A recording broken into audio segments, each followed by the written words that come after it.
Welcome to another video from Gweilo 60. Today I'm sitting in Yulin, China, in the middle of a canola field. Yes. The only difference between this canola field and the one in Saskatchewan is, well, actually there's two differences. This one's much smaller. It's not as dense because a canola field in Saskatchewan, it's hard to walk through it, I'll tell you. And the second thing is that instead of it blooming in the middle of July, early July, middle of July, it's the middle of February in southern Guangxi province in Yulin. So those are the two differences. I was driving by on an e-bike and I went, canola. Oh, see, I smelt it before I saw it. It's a little bit of home for a Saskatchewan born and raised boy to come across a canola field in sunny southern China. See, we came to visit Xiaodang's mom and dad, brother, sister-in-law, and niece and nephew, and uncles and aunts and stuff like that. And Lao Ping is home from Canada for a couple of months, visiting his wife because she hasn't been able to get her permanent residence into Canada as of yet, but we're working on it.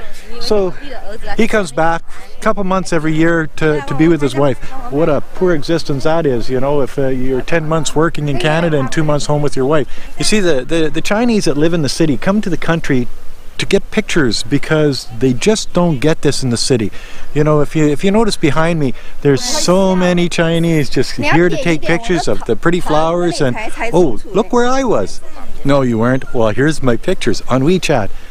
Oh yes, this is China. You see, that's one of the strange things about China.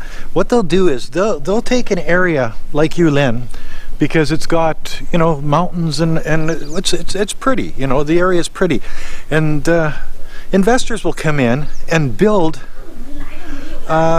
tourist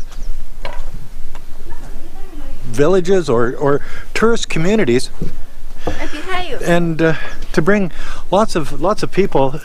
Right now it's just being built, so there's not a lot of tourists yet, but given time this place will be one of the little bustling tourist communities of southern China. Gotta love it, you know.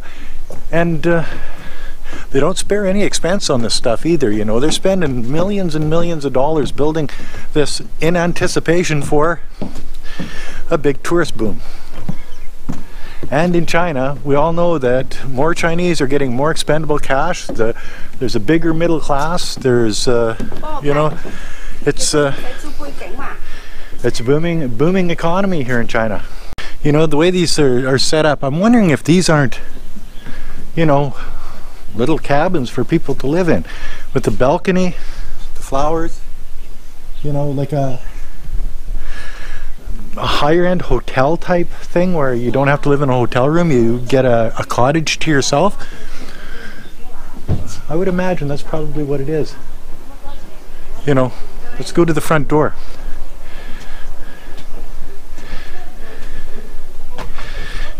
It's got a card opening system just like a hotel would.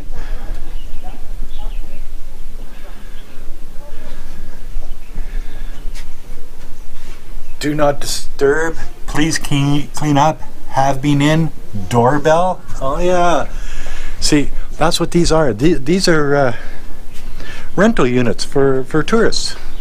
Not a bad idea. So a view off one of these balconies from these little cottages for rent, you know, not bad, eh? The mountains, the lake, just sort of a nice, quiet. And listen, how quiet, eh? For people that live in a Chinese city to end up in a place like this and have nice and quiet and clean, oh yeah, it makes a big difference for them. You see, there's no pollution here. There's no horns honking. There's no bike sirens going off. It's just the opposite of a big Chinese city. See, not only do they do cottages here, but they do higher-end hotels. You know, they put in swimming pools, they put in entertainment venues. I can see over there they've got volleyball, tennis, badminton courts.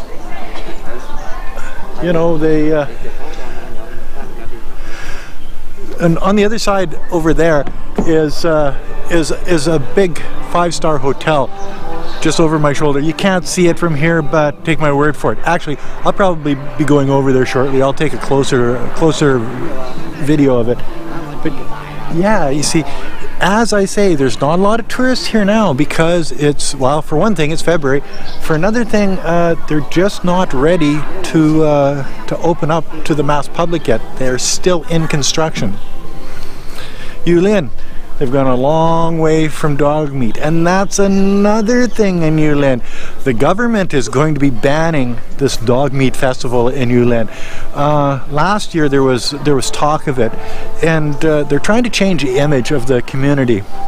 And I think that this is probably part of that image change that the government's got in mind for Yulin, is turning it into a tourist place.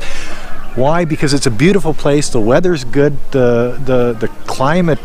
There's no pollution. It's, you know, it's just one of those places that it's a natural.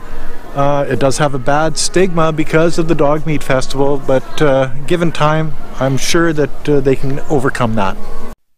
You know, as I say, this new hotel that they've put up in Yulin, it's state of the art. It's, you know, I noticed in the balconies they have wired out television hookups and internet hookups and power hookups and stuff. So even when you're sort of out in the wilderness on a patio, you still have the amenities that you do in your hotel room or in your hotel cabin. As we've seen, they have little cottages here too, which is sort of nice. You know, this is oh, hey, look at this.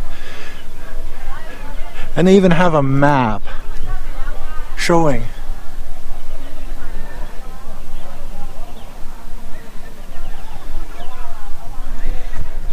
the whole community and the tourist attractions for that community. Not only is it written in Chinese, but it's written in English, it's written in French, it's written in Arabic, and I'm not sure. Somebody can tell me. Oh, that's Japanese, I would imagine, eh? Somebody tell me what that is.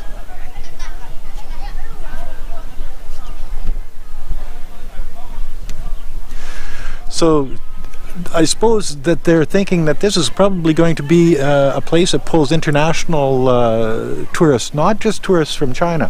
When you get tired of looking around in Yulin or anywhere in China, all you got to do is stop at your local little restaurant, order some soup, an ice cold beer, sit down on the street corner, and yes, hang out, have a beer, have something to eat, and it costs you a couple bucks a head. That's another video from Gweilo 60. If you like this video, as always, like, comment, subscribe. Until next time, thanks for watching. Bye now.